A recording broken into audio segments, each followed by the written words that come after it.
Everyone, we're having a bit of a technical issue. Just give us a second here. We're trying to establish video.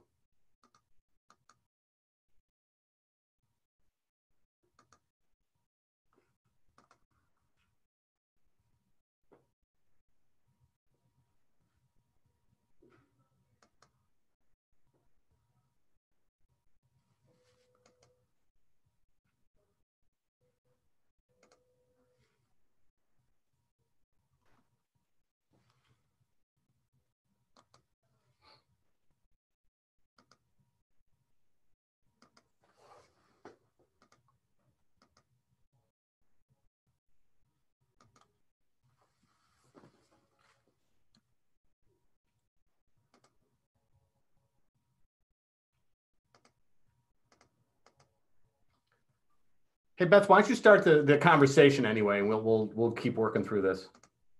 Okay. Good afternoon, everyone. Welcome to our webinar, Implications of COVID-19 for Townhome and Common Interest Associations.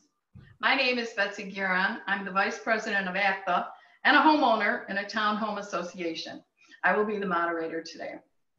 I would now like to introduce our speakers, Bill Chatt and Bob Prince, attorneys who specialize in community association law as part of the firm Cervantes Chatt Prince. Before we start, as a reminder, be aware that any time during the presentation, you may type a question and I will forward it to our presenters for response. Okay, and with that, I think hopefully everyone can see us. I know we see ourselves. If not, if someone could maybe type in, yes, we see, or no, we don't, that would be great. They can see us, yay. Everybody, thank you for one time. I don't know if that's a good thing or not.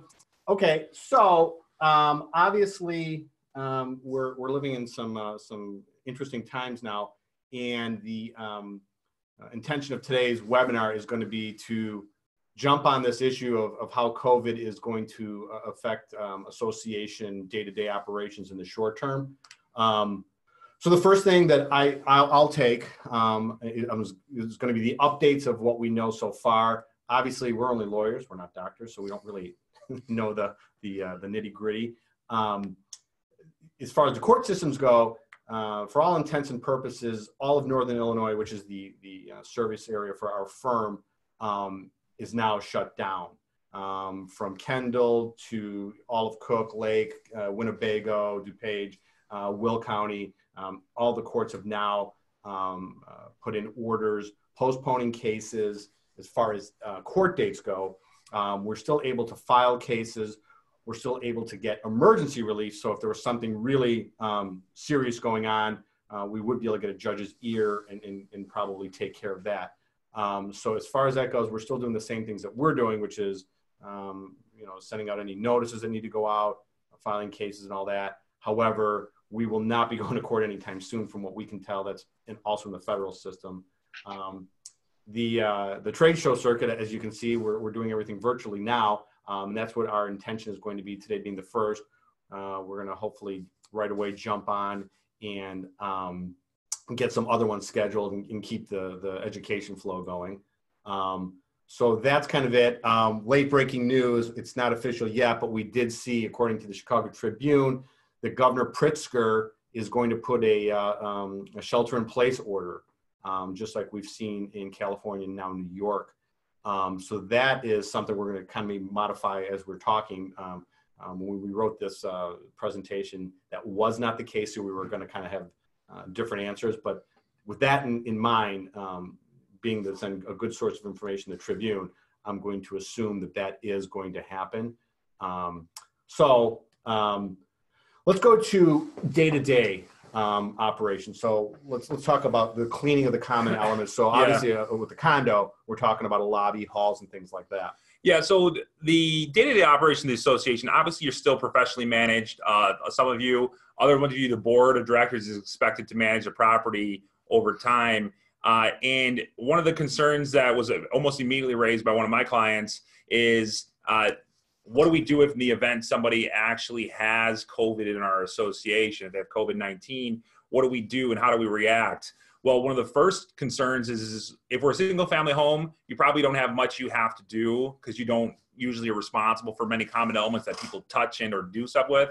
Obviously, if you have a tot lot, that's your responsibility over a playground, that's your responsibility instead of a park district's, then perhaps that would be something you'd have to do. But most single family home associations take care of monuments and grass, and that's not going to be something we can really clean. But the concern is if we have someone who is infected and confirmed to be infected in our association, where we do either have common element interior hallways and doorways and elevators, or in a townhome association, simple of having a handrail that goes up the patio or the porch to get to the front door. Things like that are often the association's maintenance obligations. So if that is the case, do we have an obligation to do something? I think it is one of the things that a board will want to strongly consider doing is cleaning the common elements in the event it is notified of some type of confirmed case in its association. What we want to do is stop more from happening so we can hopefully get back to normalcy sometime. So that might mean you have to do a good cleaning of all the doors, the elevators, the handrails that come up to the association's doors or the individual homeowners' doors. Those will be things that the association will have to strongly consider doing to make sure that it is protecting its people as much as possible. But then what about it? And the question is already raised is what about clubhouse and facilities that we have? There is no permanent, right now before Governor Pritzker's order, we don't know what it's going to say. There is no order that says you cannot have gatherings of 10 or more people. The President of the United States obviously recommended that through the CDC's analysis, they shouldn't have any more than 10 people together at one time. And if clubhouse facilities are being used and rented by individuals, is that something that's practical and you can keep doing? We'll get into some contracts related stuff later about how contracts can be affected by this. But every board needs to make the decision on their own. I think most of them are going to err on the side of not allowing people into their clubhouse facilities to try to prevent issues from coming up and transmitting more virus bodies, host bodies for this to keep spreading. But that being said, you don't have to do that. There's no law that says it. Is it a good idea? Probably for a lot of associations. You don't want third parties coming into the association in mass numbers for an event or some type of party. So in follow-up, the question is now being asked, do you just go ahead and clean it? Obviously, if you know someone who was exposed to it, had used the facility, that's an easy question. I'd say yes. As a preventative measure, you can't be faulted for it. Right. You're going to hear us say this a lot throughout this presentation. Act now and ask forgiveness later. Provided you're using sound business judgment, consult with professionals as necessary. The fact that something might technically have not complied with the declaration or the act, good luck to anyone who wants to go to court and claim breach of fiduciary duty or something like that, because this will be the one case where I think a judge will go, look, these were heady times. The fact that they technically should have done it this way or that way, or the fact that you disagree that they should have not disinfected a clubhouse because they didn't know, it's really not going to hold a lot of water. So I think that said, a lot of it is going to be case by case. So if you don't really have anything, and if the clubhouse hasn't been used in 2 months or something like that, I don't see that need for it, but it's like when someone asks us if you should have insurance. The answer is yes. We think you should have insurance, and you should have as much as you think you need. But would it be great to do preventative cleaning? Sure, absolutely. Is every association obligated to do that? No. But is it a good idea? Yes. If you can keep your clubhouse clean, you can keep your common elements clean, that would be better for you as an association. It's bad when people and delivery people won't come into your houses, your buildings, or you won't come to your front doors because they don't want to have contact with you. So what we want to do is make sure that you do everything you can to prevent that spread of the disease to anybody else. Right. Okay. So here's a follow-up question. We were just discussing this before we went live. Does the HOA have a responsibility to notify the membership if they've been notified of a positive test result? So, if you have knowledge that there's someone within your association that has it, knowledge, not suspicion, I think a general notification that, hey, it has come to our attention that there is someone within the association. Don't name people. Don't give unit numbers. Don't go, this guy over here. My family's free of it so far. Yeah, thank you. So far, we're all doing pretty good. We got our sickness out of the way in November in this office. So, you know, to give a general notification that there has been, you know, information, I think that is something that you'd want to do. You know, especially in a condo setting, and in a HOA, it's a little different, especially if you got, you know, detached housing and things like that. You know, make sure you know, because, you know, the flip side of that is when people say, hey, it wasn't me. But again, the harm that's going to come from something being overly cautious, I just keep names out of it. Yeah, I mean, one of the definitions of defamation per se, so defamation is when you say something that's not truthful about somebody, you do it with malice. One of the definitions is if you say someone's affected with a disease, it's usually a venereal disease of some sort, but I would make the argument that you say I have a virus I don't have, that's probably going to be in that same category. And whenever we're having to make those arguments, we've already lost because you're paying an attorney to defend a case. We'd like to avoid doing that. So stating that somebody has it in the building, that's generic. Saying it's Bob Prince, I'm going to be very unhappy, especially if I have it, I'm going to be very unhappy. You outed me to everybody. If I don't have it, I'm going to be doubly unhappy because you told everybody I did have it and I don't have it.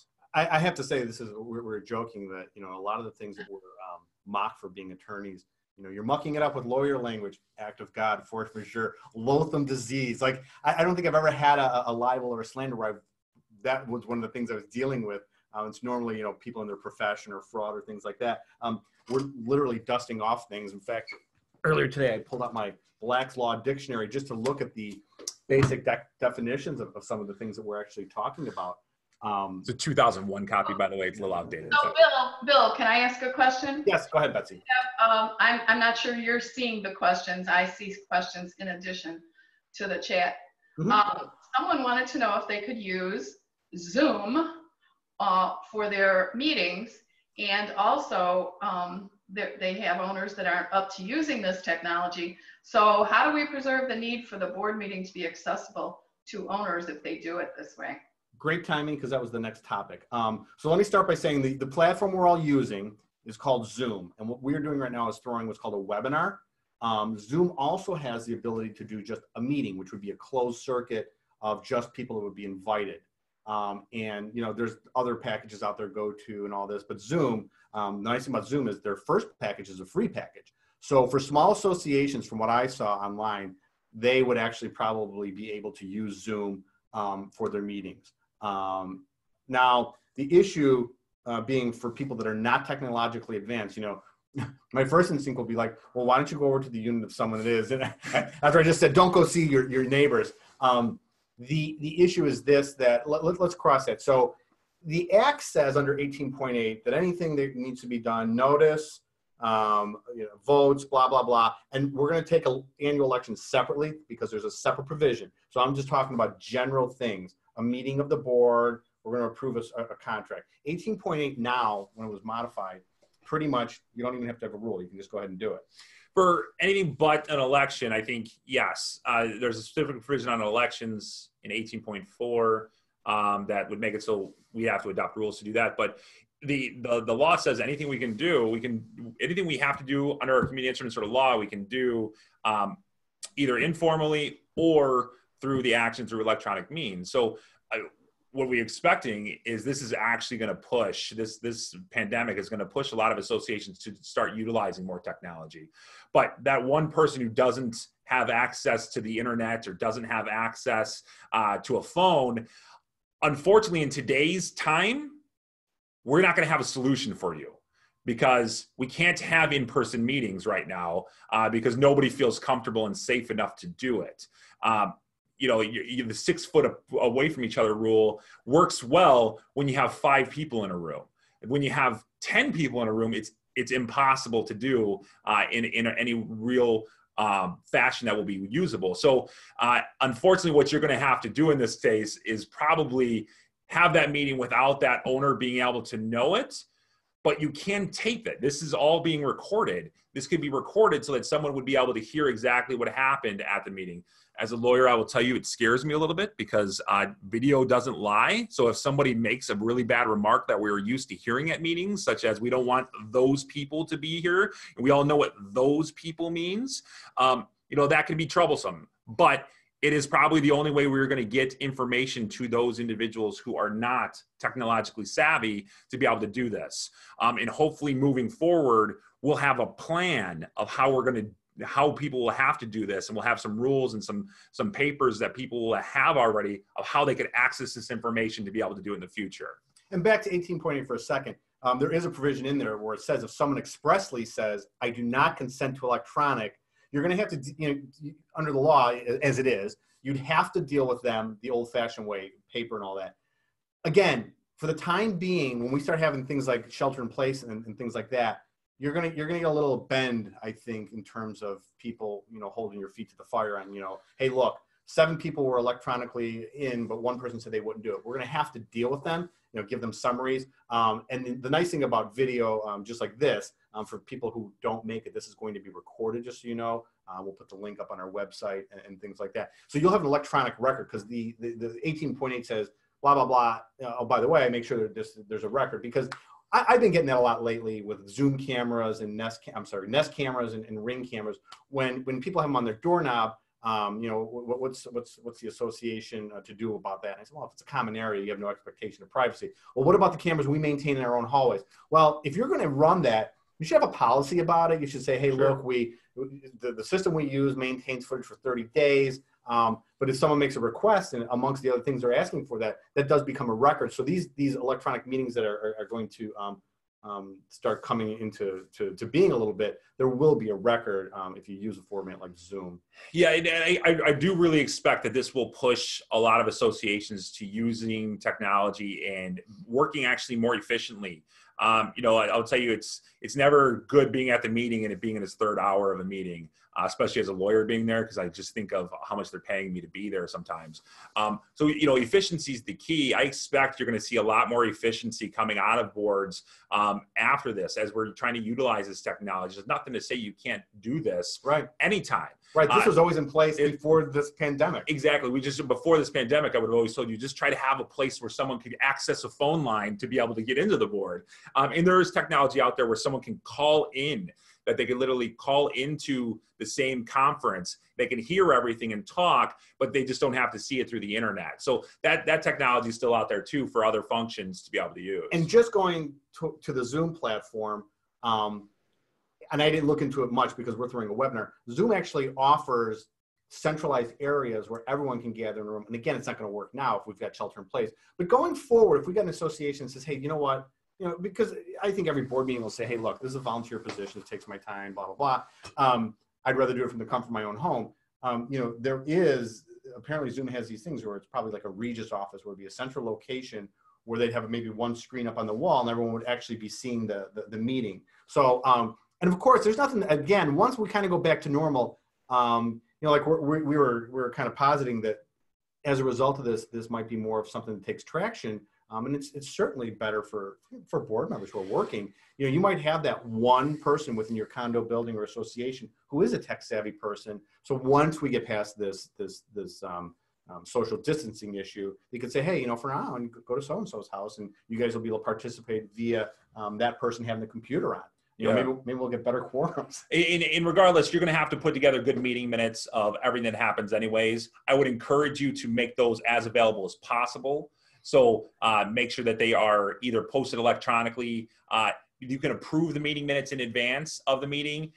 Generally, we approve them at the next board meeting, but you have the ability to use unanimous written consent by a board to approve things. I've drafted two different resolutions last night for clients that essentially allows them to take action outside of a meeting because a meeting is unrealistic for them at this point. And let's jump on that for a second, because I just did one the beginning of this week and I forgot about it. We're using a program.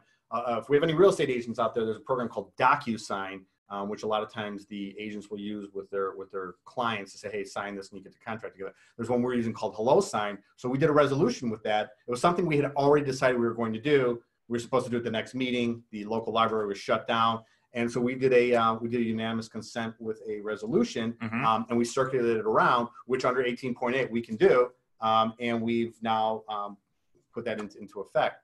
So there are things other than that. And let me jump on a question. Someone said, does it have to be visual? Can it be auditory only? I would say yes. The definition of acceptable technological means did not stop at video. So a conference call, for sure, is going to be acceptable. Now, whether there's a recording of it or not, that's another issue. And to the question about minutes, I would still suggest you take minutes the same way you normally do, is to type them out.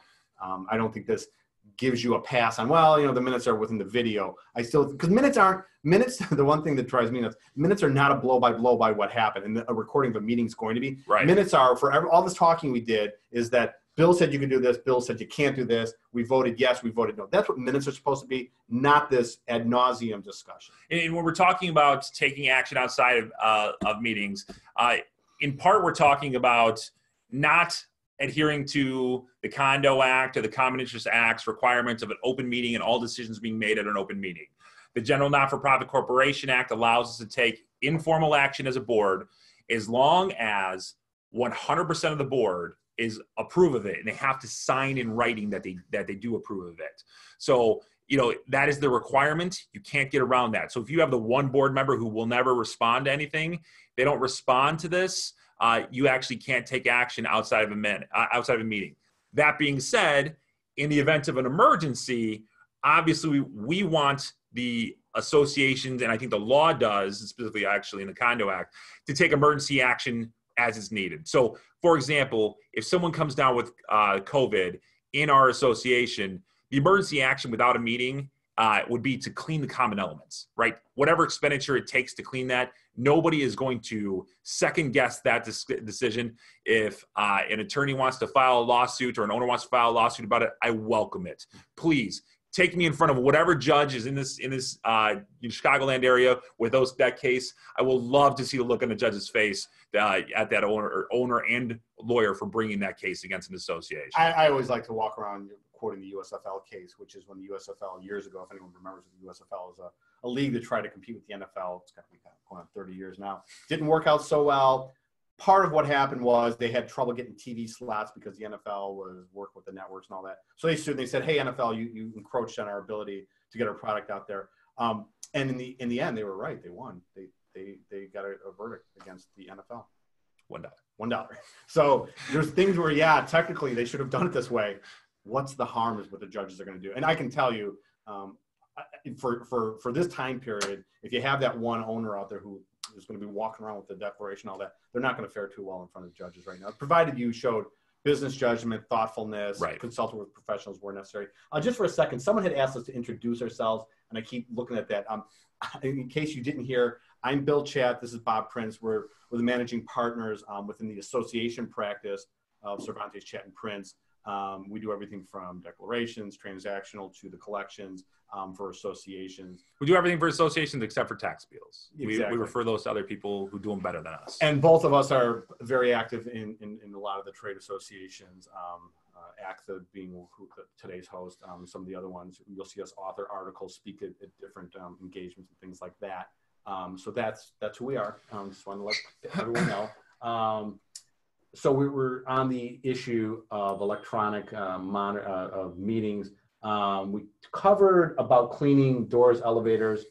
Well, let's talk about the annual meeting. So some associations don't have their annual meeting in November. Some of them have them like right now, which is unfortunate that is the case, because right now, obviously, no places where you could actually meet are allowed to have you. You can't have a banquet hall that's open. No restaurants can give you a banquet hall room.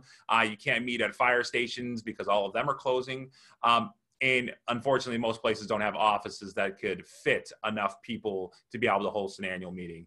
So most annual meetings are being canceled right now, or at least postponed. And the question, with the shelter in place, they will be. Right, they'll have to be, because if we're ordered to essentially not be in gatherings, I mean, there's some constitutional issues, but we're not constitutional lawyers. But if we're being told not to do it, obviously those meetings are going to can't be canceled regardless, because you're not going to allow people to be around each other. So the question is, what do we do? Do we have to reschedule it a few months later? Absolutely. That is probably the best practice would be to reschedule it. Is it the required? Probably not. If you can show that you sent out your notice, you tried, you didn't have a quorum because you couldn't have enough people there. Could you avoid having an annual meeting? In theory, could you? Yes. Well, should you try to have an annual meeting again? Yes. If you didn't cancel the meeting in advance, or if you canceled the meeting in advance, you probably want to try to have that annual meeting some other time. There's often some type of mailing you can send it out with. But again, there's no law on it. The law says thou shalt have an annual meeting annually. So you need to make sure that you do have that, or at least you have tried to have that meeting where you can. And to dovetail into the discussion, there's a question that just came in. Can you do an annual meeting via Zoom conference call? And you can. So this is what we were talking about. 18.8 was more of a general provision. You can do anything you normally would be able to do electronically without having to have a rule. Now, let's jump to the election issue, which our opinion is 18.8 talks about like what we were talking about, a resolution. We approve the re-upping of the landscaping contract, things like that. The election still specifically says that if you're going to have acceptable technological means as part of your election process, a rule has to be adopted 120 days in advance of the meeting, which is too late for most of you, unfortunately. Right. So, what I would say is you should take this. You should be operating as business as usual if your meeting has not been scheduled yet. So let's say it's not scheduled for March or the beginning of April. You should still be operating as if you're going to hold that meeting. So you should still be sending out notice for it. You should still be trying to hold it. In fact, I would try to find some way to do some conferencing system like this to be able to use it so you can effectively have your meeting, because that's what really we're supposed to do. So if your meeting is in June, July, August, you should be planning that meeting to actually occur. Don't say, hey, COVID outbreak in the middle of March in the state is going to make it so we're not going to have a meeting in June. If in May, in your meetings at the beginning of June, May, it's determined that we still can't have gatherings like that, then yes, you probably end up canceling your annual meeting. Again, we're not pushing for people to do that because technically the law wants you to have your meeting. The problem is there becomes a logistics factor. I would explore these types of programs that would make it so that you can actually hold that meeting through some means electronically like today. I'm going to jump. There's a couple of questions, but the theme is kind of the same. We kind of covered, but I want to go back to it. I'm seeing questions about, should we post notices about people specifically staying off the elevator if someone's already in the car, or should we say keep 6 feet apart in the halls and in the rooms? My thought on those specific questions that you guys are coming in with is that what I would do as an association, because now you're you're kind of getting into the expert territory. I would say that, if you're going to put something out, say, look, the CDC is putting out general guidelines regarding social distancing and interaction with other people. We ask that all people keep up to date on those things and observe those. I don't think that as an association, putting up notes saying, hey, reminder, stay 6 feet. First of all, it's going to be burdensome. Second of all, you're starting to get a little too specific for my liking. The CDC is the expert on this, as well as the state governments are the ones kind of mandating after the CDC. So what I would say to these specific questions that are coming in is to say, look, let's all follow CDC guidelines, because what it was 2 weeks ago, what was it? Meetings at 250, then 50, then 10, and now we're going down to perhaps and most likely shelter in place. So I would, as the association, remind people of those mandates versus trying to specifically put that stuff out on our own. Bill, can I ask a question here? Sure, Betsy, go ahead. I don't know if it's still on your screen. Well, there are two actually that are kind of related.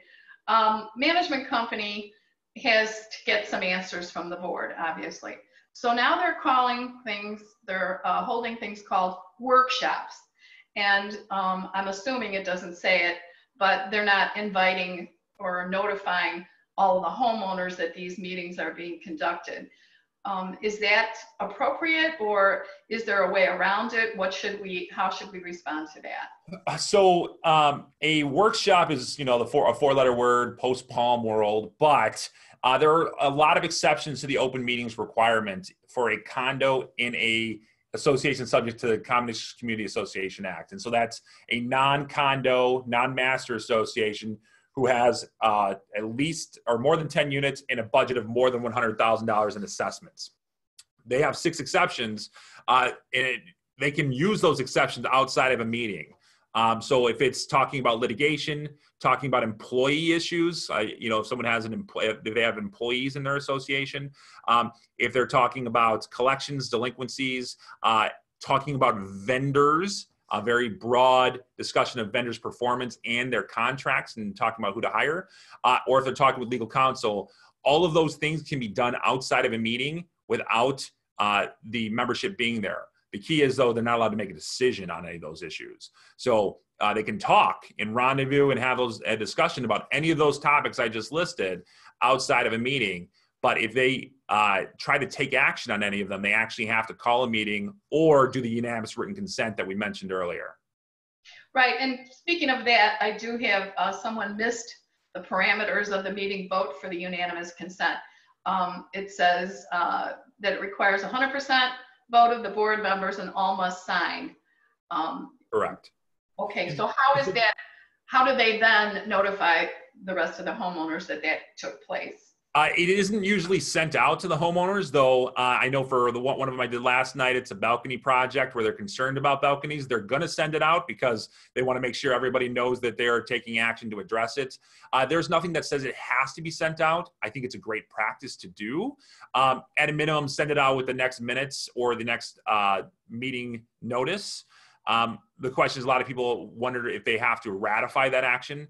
Technically, no. The Not-for-Profit Act says it's as good as done. As soon as that last signature is on there, it's as good as adopted. And then you just keep that paper with everybody's signature on it with the minutes. So it's a record of the association's action that has taken place. So it takes that 100% unanimous approval of the board members and 100% approval through a signature. It's got to be some type of yes with their signature on it. Bill was mentioning DocuSign. Where our office uses HelloSign. Essentially turns any PDF into a signable document for as many people as you want to use. It's relatively cheap to use, and it makes it so you can do a lot of work pretty quickly. Okay, and as long as I have your attention, I have one here for the elections. Obviously, the annual meeting has to be canceled and postponed, but they want to continue with the election. Should they do it by mail, have responses emailed to the management company, or should they just postpone the election, which, as we know, impacts the officers also? Well, so the annual meeting usually is the election meeting. So it's usually one and the same. So I would expect that you would postpone that both together and then have an actual election meeting where owners can approve it properly. Now, there is a process under the Not-for-Profit Act for owners to also do informal action. You can actually do perhaps an election outside of it. It just gets more complicated. Vote has to be open for 5 days at a minimum, and notice has to be sent 5 days before it opens. So it can get more complicated for an association to use. So what I would just suggest is you just suspend both of them together. The current board would continue in office until their successors are elected. So you would still have a functioning board who could react and act in the event we can't have an annual meeting. Okay. Someone asked a good question that I wanted to jump into. In condominiums, you don't necessarily have to have an open forum, but just about every one of the meetings we do, right, they have an open forum. SECA, you have an open forum. So someone said, if we do go this electronic route, is it okay to mute the owners? So my thought is this, if I was going to write a book before I died, it'd be how to have an efficient meeting. And one of our colleagues over at KSN, I think John Bickley's got one, right?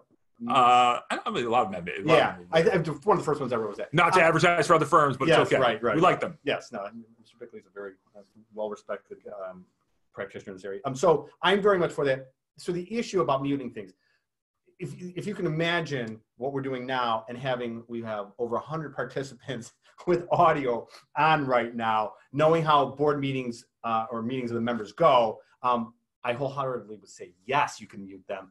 And then obviously, as we're doing here, they have the ability to put their questions in. You certainly, the way this format that we're using goes, I could turn it on towards the end for open forum.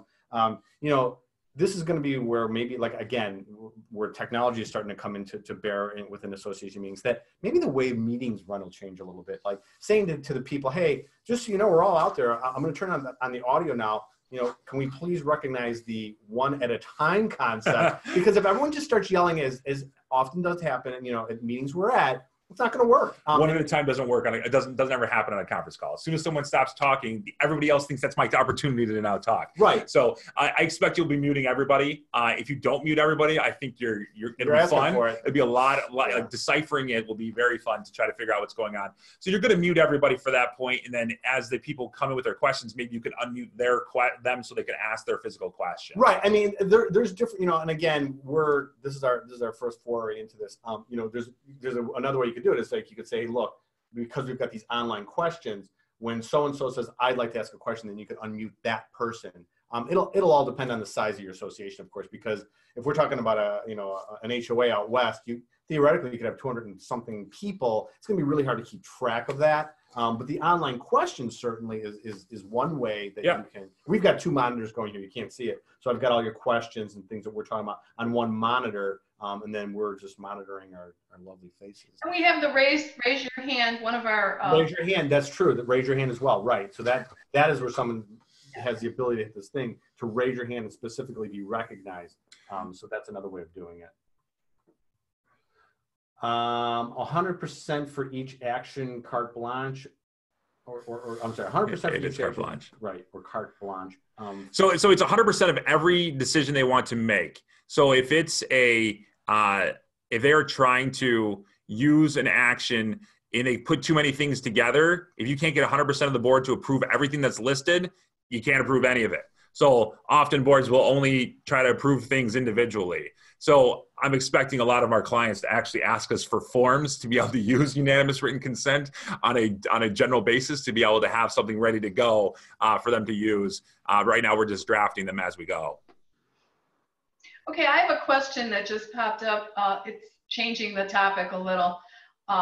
If a number of unit owners say they are unable to pay their assessment due to unemployment as a result of the virus situation, can reserve funds be used to cover an operating deficit that may result? So, well, first of all, unfortunately, you are not able to tell people they are not allowed to, or that they don't have to pay their assessments. Everybody obviously is obligated to pay their assessments. They may not be able to. The association may have a budget shortfall in the short term because people aren't paying their assessments. And we are expecting to see delinquencies rise, just like we saw in the financial crisis of 2008-9. We did see extremely high delinquency rates. We're not expecting it to be that high at the very beginning because it looks like they're pushing through Congress some relief that should help some people, but it's not going to be a long-term help. So the concern will be is that if we don't get enough assessments come in, but we still have expenses we have to pay, can we use reserve funds? Technically, reserve funds are supposed to be for capital improvements and deferred maintenance. If we're not doing that, we're technically not supposed to use the funds. That being said, obviously, if it's a difference between not being able to pay bills and being able to pay bills, you're going to end up using those funds, and your accountant's going to hate you for it because they're going to have to do two reserves out of their operating to address it. So it is a problem that's going to come up. That's a good lawyer answer of saying check with your accountant, but you probably are going to have to use that money because you have it in your savings account. And that said, we've seen, I saw the announcement today that tax day now is going to, for payments and forms, be postponed out to July 15th. A lot of what we're trying to give you today is speculation. That said, let's go back to 2008, 9, 10. When banks were letting people out of their debt obligations, normally that is a taxable event. If I owe Bob $100,000 because he loaned it to me, and I say I can't pay it, Bob goes, well, that's okay, I'm going to write off. I'm supposed to report that on my return as income. Back in 2008, 9, 10, 11, 12, it's now sunsetted. They were recognizing that not to be a taxable event. So who knows if for associations, and this will probably be where our lobbying efforts might need to kick in to some legislators and say, hey, you got to get to Washington and let them know we may have to do that. Stay tuned. We don't know that to be the case. I'm going to try. I've got a little, just for the heck of it, since it's our first time with this thing. I've got a Janice out there who wants to try and talk. She's on phone. I'm going to try and turn this thing on. If Janice, you're there, I'm going to turn you on right now and you can ask your question. Please don't embarrass us, Janice. Go ahead, Janice. Oh, wait. Looks like you're muted. Hold on. Oh, she doesn't have a mic. Okay, there we go. Janice, can you hear us? She's muted. She can't. Yeah, Janice, I am sorry. You can write your question, Janice, and Yeah. we'll answer it. Well, so while we have a moment, Bob, you mentioned that the board does not have the right to not require assessments or change that rule. However, I have a question here. Should we be kind and waive fees for a glut of late payments that would likely be coming soon? Let's jump to that. That is one of our topics here. So we mentioned about the delinquencies. Certainly my recollection of 8, 9, 10 through 12 was that it was more gradual. Obviously it wasn't a health crisis. And I when it started, there was just these telltale signs of defaults, and that, the default rate was on the rise. And it became gradual, and probably took one of the stock market crashes where everyone said, hey, something has happened here. And then you had Goldman Sachs, and you had Fannie and then it was very gradual. This time around, it's moving so quick. We know we've got a crisis right now. This is my own personal view of it. I'm a little more optimistic on the economics of it, in that, again, I am not speaking to what I believe is happening with the medical end of it, but we're going to warmer weather.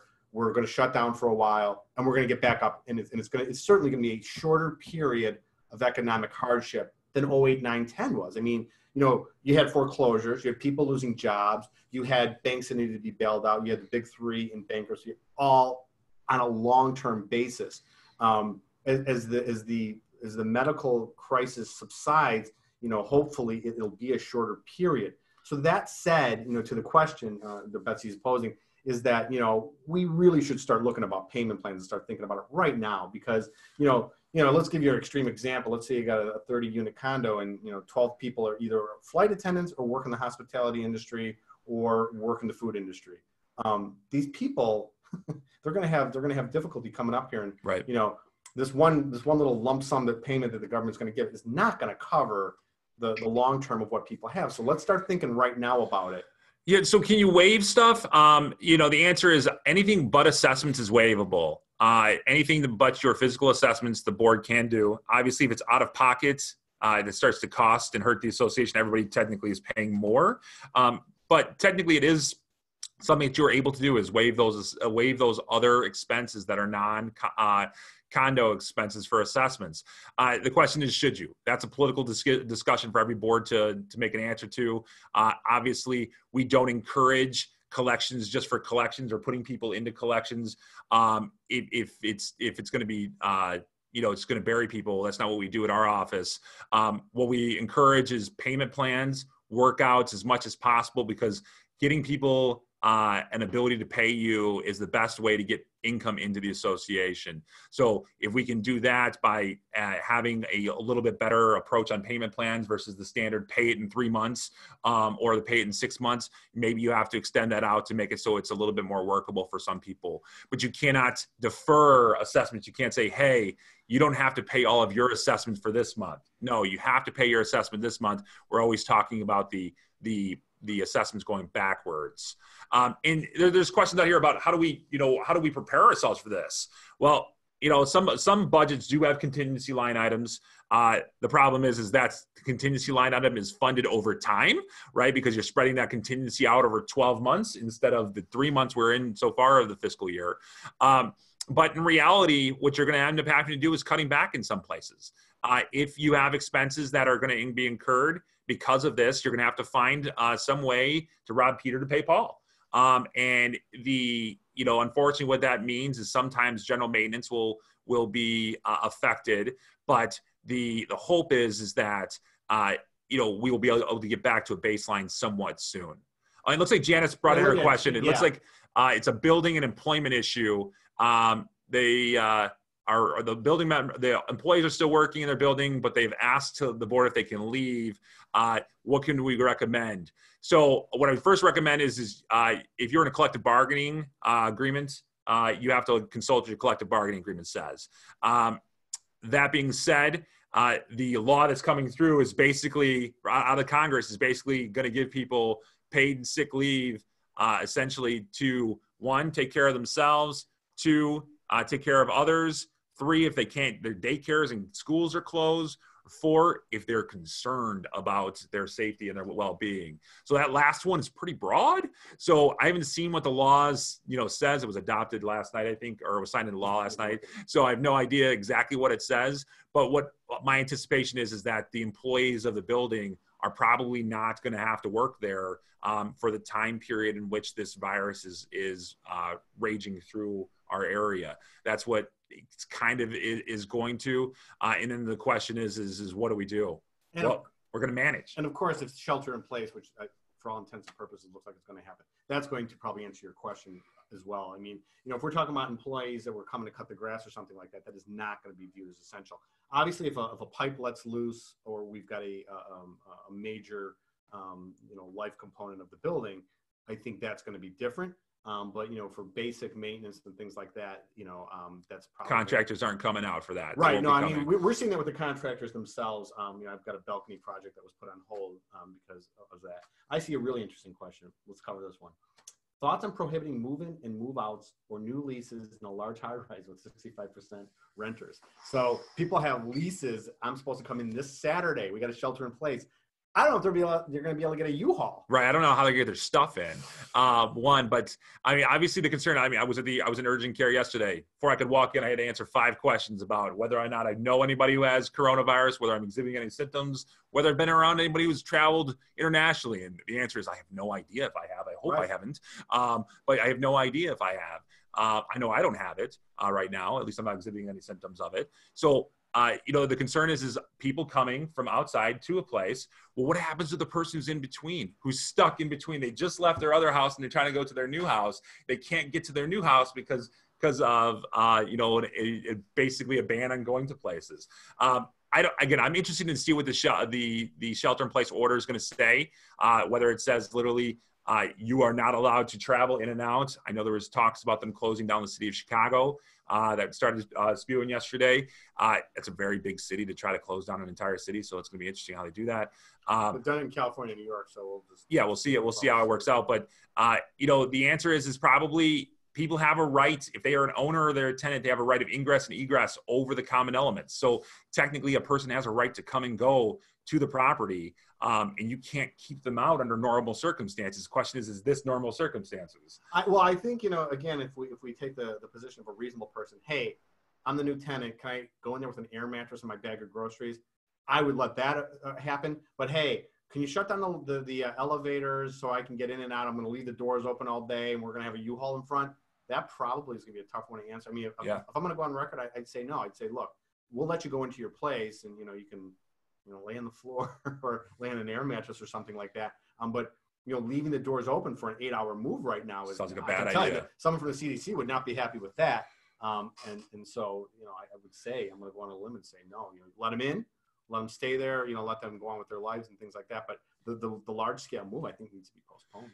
One of the last things we need to at least talk about before we end this today is your contractors. We're getting to the point of it's starting to get nice outside. It was like 61 degrees last night and very humid. So the question is what are we going to do as we move forward? If there's shelter in place, essential service is not going to be landscaping. It's not going to be your roofer. Maybe if you have an emergency roof fix, that might be, but to replace the roofs on all of your buildings, that's not going to be essential. No. So what we're going to be looking at is contracts that are not going to be fulfilled by our contractors in many respects. We'll still be able to, because hopefully we still have the money to pay our contractors, but we're going to be looking at contractors who are unable to perform their jobs. And what does that mean for the contractual relationship between the two of them? Right. And so I think that was a question we got. And last week we were talking in terms of act of God. Before we went live, I was saying to Bob, I'm looking at this more as force majeure. The thing to keep in mind is that as associations, you are businesses, you are not consumers. So the contracts that the businesses sign, the way the law looks at them is that, hey, each side is viewed as a sophisticated party with access to counsel, and we're going to assume they meant what they said. So we're going to have to look at your contract. Now, I'll be honest, I see a lot of very basic, say, landscaping or something like that. We agree to cut the grass. This is how much it's going to cost a month. Love the landscaping company. That's it. Which I don't necessarily have a problem with because there's not ominous terms on us as an association. What you didn't hear me say is all the stuff that we write as lawyers that people mock us for, act of God, force majeure, blah, blah, blah. These are the things we're actually looking at now. So you, first of all, before you can ask us if you have an act of God or force majeure argument, it needs to be in your contract, because commercially, we look at it, if it's there, then it's fine. If not, blah, blah, blah, it's not. So if it's not there, it's kind of a conversation that's hard to have because you didn't bargain for that. Act of God, to me, is more calamitous. It's a tornado hitting, it's lightning, it's flood. Though I've seen some courts expand that. So could a worldwide virus come under an act of God clause? Sure. Yeah, probably, it could. And again, think about how it would be in front of a judge. I could see a judge saying, look, I'm going to look at it that way, because you'd be looking at the discretion of the judge to make that decision. Force majeure, and actually I'm going to try something right now. I'm going to try to share my screen, and I've actually put the language up that deciphers the two. So this is typical force majeure, and this is typical act of God. So force majeure is the non-performance beyond control of the party affected, including not limited to the compliance with any law, regulation, requisition. So you can see this is more on point about what we're talking about. When a governor of a state says, you shall not do this, you are complying with a law, regulation, or request from a governmental authority. That is more of what we're looking at, whereas act of God is overwhelming, unpreventable event caused exclusively by forces of nature, such as earthquake, flood, or tornado. Some have interpreted that more broadly, but as you can see, force majeure is a bit more on point than act of God. And again, I would say you need to have that in your contract before we can have that discussion. Well, I mean, the force majeure part, though, there is an impossibility defense that a contractor can use. Obviously, if the governor says, shelter in place and businesses cannot operate, if they have to go other places, then that's going to be an impossibility defense. So we aren't going to be able to tell the landscaper in that instance, they have to go outside and start cutting the lawn. Unfortunately, what it's going to mean is the lawn is, not going to be taken care of at the very beginning of the season like we want it to. But fortunately, the building inspectors also will not be out there because most building inspectors, most municipalities, village halls are all closed right now as well to the public, and they're not really doing inspections as well. And Mayor Lightfoot specifically in her announcement yesterday said they were suspending certain types of enforcement like booting, fines and things like that. So I think, again, they're not going to be out there anyway, but that's something. Let me ask you this though. The contract with the landscaper, they're supposed to cut our grass monthly. It is expressed in monthly terms of payment. Yeah. So they can't get out there and cut the grass. Do we conversely still have the obligation to give them the money for the work they couldn't do? Interesting question, because what it would technically do is the impossibility defense would extend it out. Obviously, we're not going to pay a company for time period where they cannot perform, but when they can perform it, it technically should be an 8-month contract at that point. But if you have parameters on time, which most of them do, it doesn't say, hey, we're going to cut your lawn for 8 months starting in March. It says, hey, it's between March 15th and November 15th or October 15th, however you structured your contract. And so it would only be for that time period. So likely what happens is that contractor is not being paid for the time periods they can't go out there, and instead are only going to be paid for the end part of it. There's two things I want to address. So one, there's one that might be from a manager from a management company, about portfolio management. Are they viewed as an essential services being provided? It's going to be, this stuff is going to be very case by case. Doing your normal daily ministerial things, no, that's not going to be essential. Yeah. If you get a call that, so-and-so's out of town and there's water coming out of their unit, yes, that is going to be an emergency. You know what emergencies are as managers, and you know what aren't. And that's the emergency is probably going to be lockstep with whether or not you consider it essential. From what I saw this morning is they were talking about 16 categories of people, but they only listed like 5, which were all like the emergency services and hospitals and grocery stores. So there's supposed to be 16 or so of them of categories what they're saying are essential personnel. I'm guessing a property manager's job for the most part will not be essential personnel. Right. That instead we're talking about things where you call 911 and or how you have to get food into your house. That is really what I think the essential personnel are going to come down to. Yeah. So I want to give a little update for any of our real estate friends that are out there as well. So what we know right now is now, again, shelter in place is going to change what I was going to say earlier. As of today, without the shelter in place official, all title companies were open. I saw one close a downtown office. I don't know why, but all the branches were open. There was talk about virtual closings, and in particular on the seller side, you just sign your documents and all that. But as far as, and dovetailing this back to the associations, whether or not you're going to let people move in a detached setting, again, whether they can get a moving company to do anything now is going to be a totally different thing.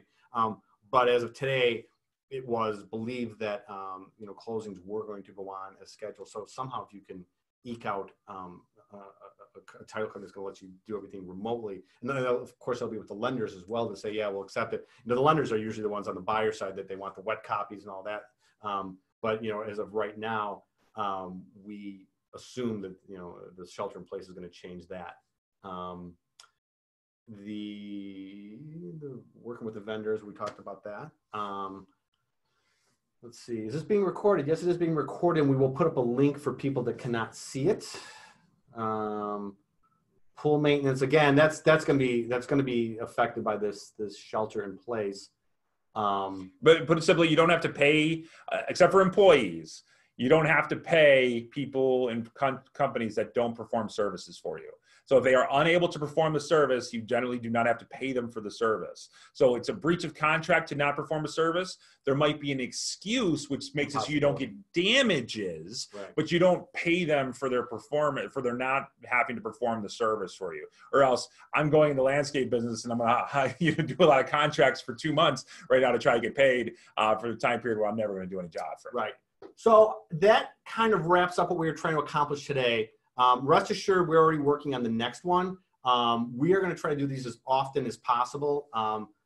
Now that we're shelter in place, I don't know if we'll be in the same room. We'll see. So we may have to, which we can do. We can do this from our own facilities, and that's something we're probably going to have to look at now.